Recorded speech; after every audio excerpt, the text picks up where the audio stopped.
Holding up, still great sessions. And now we have the last session, and it is my pleasure to introduce Carina Nguyen, senior editor at Nature Reviews Cardiology, and he will give us some insight into how we all can publish papers in your journal. Really appreciate everyone staying to the end. I'd like to thank Professor Zhang and Professor Fukuda for inviting me to present this talk today on behalf of my colleagues at Nature Reviews Cardiology. Congratulations for putting together such a wonderful conference. It's been wonderful 3 days of talks and networking. So just to put my Nature Reviews Cardiology in the context of the Nature portfolio. So the Nature portfolio includes the main Nature journal that was launched all the way back in 1869, and this was followed by some of the Nature branded research journals. So this includes Nature Medicine, Nature Cardiovascular Research, and they cover a lot of different disciplines across life sciences and physical sciences as well. We also have our open access journals, Nature Communications and Scientific Reports, and then also the Nature Reviews journals, which are relatively recent addition. The main Springer Nature offices are in London, Berlin, and New York, but there are little office offshoots all across the world. So I was trained in the London office, but I am currently now based in my hometown in Melbourne in Australia. So these are the primary research journals, and I always make this comment every time I present this talk that I'm running out of space on this slide because every year Nature keeps adding in more launching new journals. So I've just highlighted two that are probably of most interest to this audience. So Nature Biomedical Engineering, I think they launched in 2017 and have been very, very successful so far. And also Nature Cardiovascular Research, which launched at the beginning of last year as well. And I've seen, several people at this conference have presented there as well. So it's really great to see. So with the Nature Reviews journals, it covers topics across clinical, life, and physical sciences. So I work for Nature Reviews Cardiology. It's under clinical sciences, but we also do cover basic mechanistic topics as well. And I also want to highlight Nature Reviews Bioengineering as well. I think they just launched at the beginning of this year, so please go check them out if you haven't already. And I think the fact that Nature has launched these two journals, one reviews journals, one primary research journal in a space of a few years really goes to show that bioengineering is such a huge deal. There's so many papers coming out as well, so there's many more journals to kind of fulfill that need for people to have somewhere to publish their research. So for those of you who are not familiar with the journal, we are published monthly, published online and in print. We launched in 2004, so almost 20 years ago, in a very long-winded mouthful of a name, Nature Clinical Practice Cardiovascular Medicine. And that reflects that when we started publishing, it really was to cover clinical topics, but we have since now broadened our scope to include also mechanistic topics as well. We adopted the Nature Reviews branding in 2009, and the reviews journals are really targeted towards readers in both biological and medical sciences from the postgraduate level upwards. So there's some journal metrics there if you're interested. So we always say, impact factor is important, but it's also really important to look at in the context of all the other metrics too. So at the bottom here is just some of the staff that work for the journal. So we're made up of 3 full-time professional editors. So it's myself, Irene Fernandez-Ruiz, who's another senior editor, and our chief editor, Gregory Lim. We're also supported by an art and production department and the sub-editing department as well.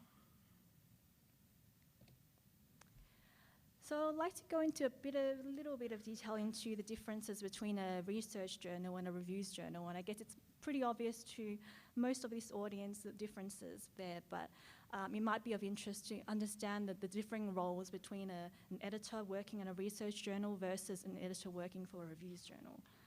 So research journals, their editors, the journal presents the most up-to-date, innovative, original research. The research is obviously submitted by the authors directly to the journal, and the role of the editor is really to ensure that the work adheres to the highest scientific, ethical, and reporting standards.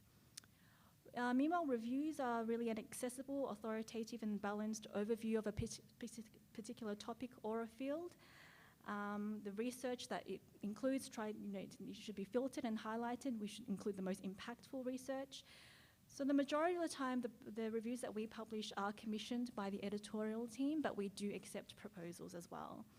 So reviews are ideal for readers who need a really quick but comprehensive overview of some of the most recent developments. It's most relevant for a really hot field with lots of research papers coming out, or maybe if you're entering a new research area, it's a really good resource to have.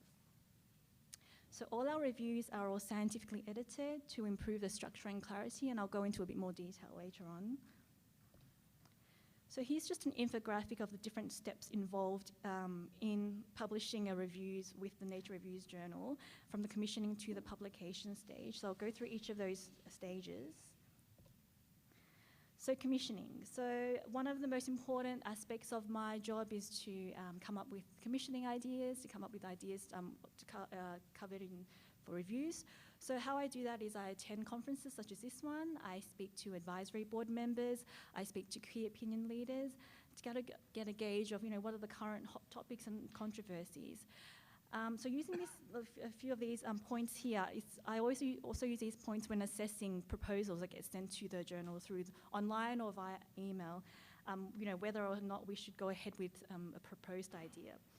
So I look for areas, with the areas or topics that perhaps might require an update because there's been so many primary research papers or clinical trials on the topic that it really would benefit from having an overview from an expert eye. We search for the best author, so we look at things like publication history. We work together to see what the scope of the proposed article is, whether it's the right time to commission a particular article, as well as with the review provide a novelty or unique insight. So we don't simply want to just churn out all these reviews. We really want each review to provide a unique insight that isn't available at the moment. So there's also this feedback stage. This occurs before the peer review stage. So I think it's a very important stage because during this feedback stage, we then provide a lot of feedback back to the authors to kind of improve their review before it gets sent out to the peer reviewers. So we look at things such as whether the article matches the agreed scope, whether the science looks like it's balanced. Things like, whether it's understandable to both a specialist and a non-specialist audience. Is the review too long or too short? Because I feel like because we do cover all clinical and mechanistic topics across cardiology and cardiovascular research, our topics do tend to be a bit more broad compared with the other journals who have a bit more of a narrow focus. So oftentimes, because we have such broad topics, they do become very long reviews, which we try to avoid. We look at things like, is there a clear narrative flow? And at this stage, we also put the manuscript through a plagiarism checker. So we hoped with the macro edit stage that we really do improve the review to a point where it increases the likelihood of it passing through this peer review stage. So peer review is we use 3 or more referees. We specifically ask the referees to focus on the science, not so much the language or the grammatical errors, because these things can be very easily corrected at the developmental edit stage. We ask them to comment on how accessible the review is, whether there's any notable omissions, whether it's clear, whether there's, whether it's properly referenced. And so this process, I'm sure you're aware, is really intended to improve the article. So even if the review doesn't pass through this stage, I really hope the authors are able to take away some constructive criticism, whether or not they want to appeal the decision down the line or whether they want to submit to another journal later on. So once the editors are happy that all the peer reviewer comments have been addressed, we then go through a very, it's quite a lengthy developmental edit stage. So I think this is what sets us apart from maybe some of the other journals where we go through your review with a fine-tooth comb. We look at it, we take a step back, look at the structure of the review, we look at each of the sections, are they balanced, is there too much detail in one part? This is why we have a proposed scope to begin with, so we know, does the manuscript follow that proposed scope? We see whether the concepts are presented in a logical order or whether the structure needs to be changed. Is it clear and enjoyable to read for both specialists and non-specialists? Is everything properly referenced? And importantly, is the multi-author voice unified? And what I mean by this is because oftentimes a review is written by many, many co-authors together, and when you're putting different people's writing together, it does sound, sometimes when you're reading through a whole review, it does seem a little bit disjointed, perhaps a little bit repetitive. So an important part of cleaning that up is to make sure there's no repetition, to make sure that the flow, if the different sections flow well between each other. And also the artwork as well. So we work together with the art editor. We develop, the art editor redraws all the figures in the style of Nature Reviews. And this is really intended to improve the clarity, the flow, consistency, and presentation and style. So I think this really adds value to work. And I'll just like to present an example here of, so on the left panel, the A and B panels, you see that this is the original figure. So it's not a terrible figure, I've definitely seen worse, but it's a little bit chaotic. Things are not labeled, arrows are kind of going everywhere. So on the right-hand side is what we eventually went with, published. So in this case, this review is on the metabolism, this figure is on the metabolism of iron and how it regulates ferroptosis. So the art editor has kind of centered in the ferroptosis to highlight that particular pathway, since it is the main focus of the figure and the review, and added labels to all the molecular components. And I just wanted to point out as well that the reviews journals, as well as all the Nature branded journals and Nature itself, have the same art editorial team. So they're all trained by the same team. So there's definitely a consistency of styles that you see between each of the journals.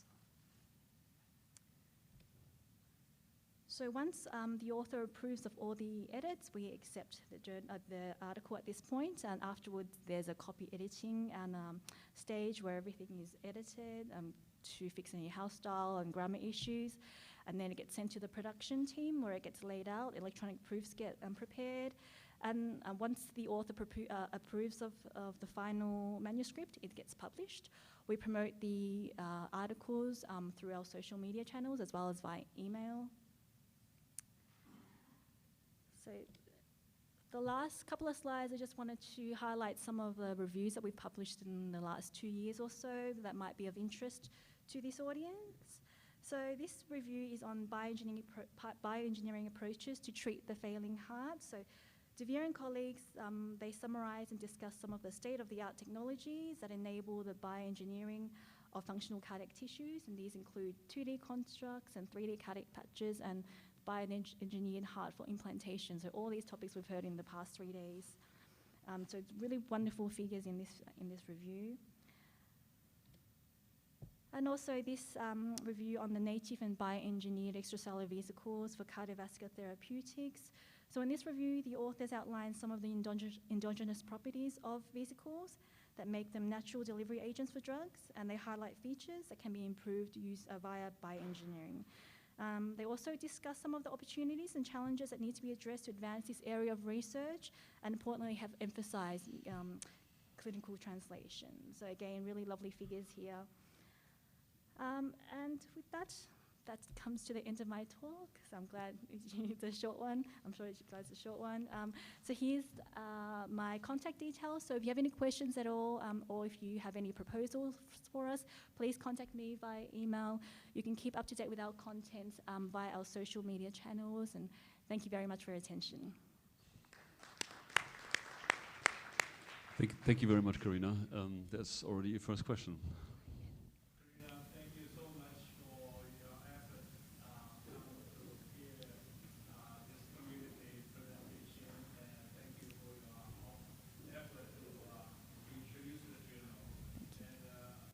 Said earlier, we likely will put the review together, and we have scientists from Australia, from Europe, from all the 5 continents. As you see, these are the pretty cutting-edge scientists.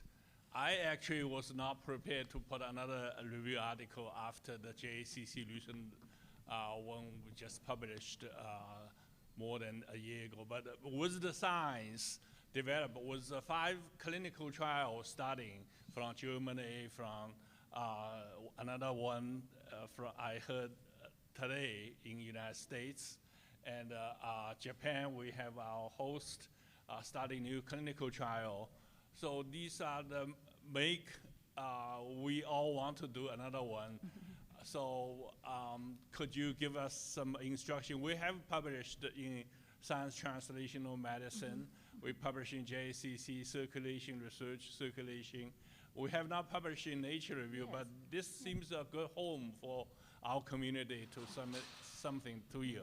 Sure, absolutely. I mean, it's definitely a huge, a really hot topic, and that's the reason why I'm here today, you know, listen to all the talks, and obviously with all the clinical trials coming out, it's a very relevant topic. So definitely, I think once you have everything, you put everything together, feel free to contact me, and I'll pass it on to the chief ed, and we'll discuss, and we'll see what kind of format to put it in. I'm not quite sure, because the different reviews have different formats, depending on if it can be a consensus statement or guidelines, or I'm not quite sure what kind of format this would fit in, but you know, I'd love to have a look at the manuscript and to see then. Thank you so much. Thank you. And what, I mean, I could not more agree to what Jay just said. And are there any other topics that you feel are particularly hot at the moment that deserve to be reviewed? Yeah, I mean, heart failure is always a huge one. Cardiovascular field. I mean, heart failure is always a huge one. I think it's, you know, even just the clinical side and the mechanistic aspects, it's definitely something that we, you know, I think Greg, the chief ed, just went to the heart failure conference, I think I can't remember, was it Barcelona or something, just the past weekend. So if you would like to contact the chief ed, he's always at the major conferences, so at the ESC and the AHA, so he would be a really great person to discuss ideas with as well. But you know, anytime, like, just have a look. I think the best chance of us agreeing to a proposal is if you have a look at our publication history, see what we have published in the last few years, and if we haven't published on that topic, and if you feel like it's a very important topic, then you know we have a very good chance that we would think so as well. So. And do editors like you enjoy these type of meetings, or do you go to these? I mean, do you go very often to, or accept very often invitations to these meetings, or is this something that you do not do so often? No, absolutely. I think that's one of the favorite parts of my job, is to be able to learn the science, because it's, you know, because we're away from the research, so it is difficult sometimes to know what's going on in the research world. So this is how we keep up to date with all the research.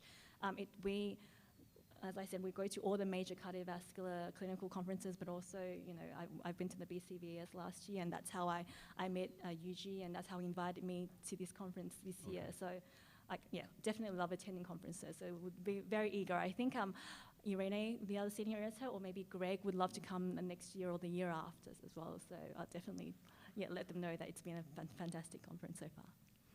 Okay, thank you very much. Thank you. Perfect. Is there any other question? If not, then thank you very much, Karina.